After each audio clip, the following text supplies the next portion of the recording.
Hello, everyone. The topic of the war in Ukraine being far more than just the war in Ukraine continues to write itself. In this particular case, in the escalating conflict in the Middle East, with Israel having killed an Iranian official at the embassy in Syria during an attack on that building, and then Iran responding with a huge wave of drones and rockets, all of which were shut down. So let's break this down. First of all, as we know, Iran and Russia are allies, and Iran has been supplying a lot of the Shahed drones to Russia, which Russia has been using extensively against Ukraine. So there is that. But there's something else to this. Notice, Russia, of course, is not going to condemn openly this attack. It's not going to, it basically what he's saying is like, yeah, too bad. So sad. Gosh, look at that. We have another war. Russia knows exactly what's going on. Putin knows exactly what's going on. And he understands that this is of an advantage to him because, again, now there is this big pull between whom do we help. And this is not just the pull for the world in general, but for the US specifically. So there is that. The second point is the top paragraph there. So Russia's attacks on Ukraine were modeled by Iran when attacking Israel. And in more than one way, because think about it. In supplying its drones and other weapons to Russia, Iran basically had a free user acceptance test on those. They didn't have to look for a place to conduct the testing. They didn't have to have a polygon. They didn't have to do anything. All they had to do is ship the stuff to Russia and then watch how it works out. Think of the amount of data Iran was able to get by watching Russia attack Ukraine with Shahed drones. Free testing. And so they had all of that information in advance, and all they had to do is basically just collaborate. Now, as the article says, unfortunately, unlike Israel, Ukraine did not have a wealth of its own and US weapons and could not shoot them down. As the result, while all of the projectiles sent at Israel have been shot down, as we well know, those sent against Ukraine continue pounding Ukraine, specifically Ukrainian civilians and Ukrainian civilian targets. Now, this article is on the Hill website. I don't agree with all of it, although I agree with some of it. It talks about basically the sheer nonsensical nature of the war in Ukraine. It was started under false pretenses because Putin had an itch he had to scratch, and it continues with basically no end in sight.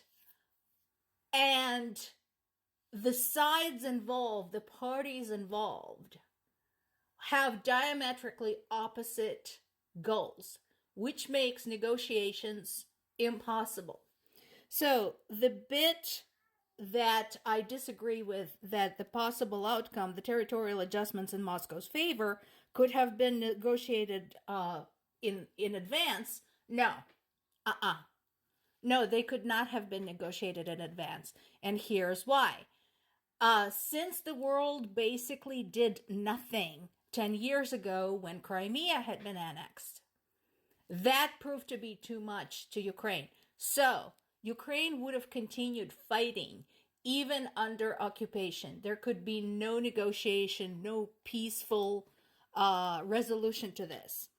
Now, the bit that I do agree with is that this war is costing hundreds of thousands of lives.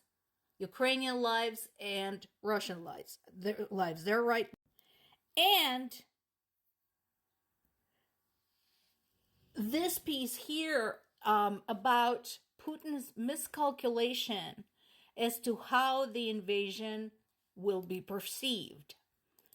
Because they continue commenting to this day, both Russian officials and Russian pundits and Russian media, that Russian military fully expected to be greeted with flowers on their way in, and they were not.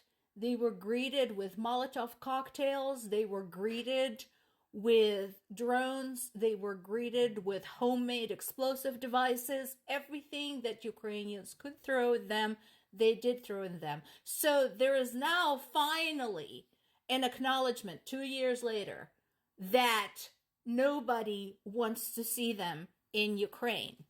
And in a way, this pisses them off more.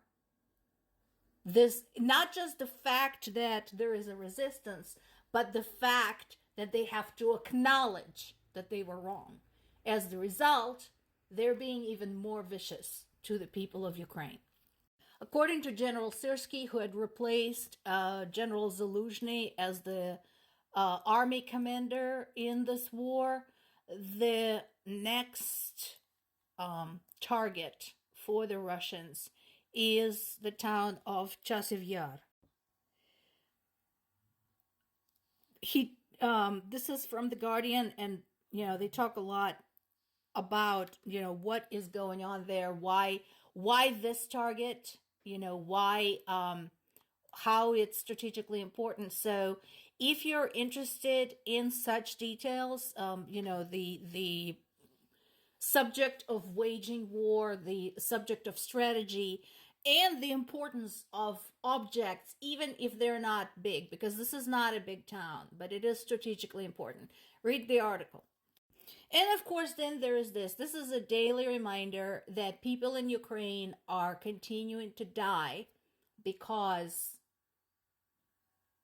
of House Republicans. Once again, to those who say we sent trillions, no, you didn't. You sent just over 70 billions, and that was a long time ago. Per year, this constitutes 1/7 of what you guys spent per year on the war in Iraq. And I think in the war in Afghanistan, which lasted 20 years, you spent 2.5 times per year more than that. To those who say we have boots on the ground, no, you don't. You have volunteers on the ground and, private individuals who went there of their own volition. There are no NATO troops, no UN troops, and no American troops in Ukraine. You have absolutely no reputable sources proving so. When you say, well, why should we help? You should be thankful to the French that they didn't adopt this attitude during the American Revolutionary War, because otherwise you'd still be a British colony today. Also, I suggest you go and look at the history of World War II and how long the British had to wait for U.S. aid.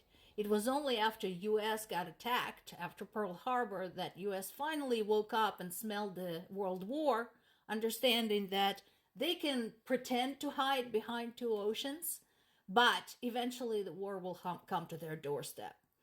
And the last but not the least, once again, failure to protect Ukraine means failure to protect the borders of all sovereign states, and that includes the United States.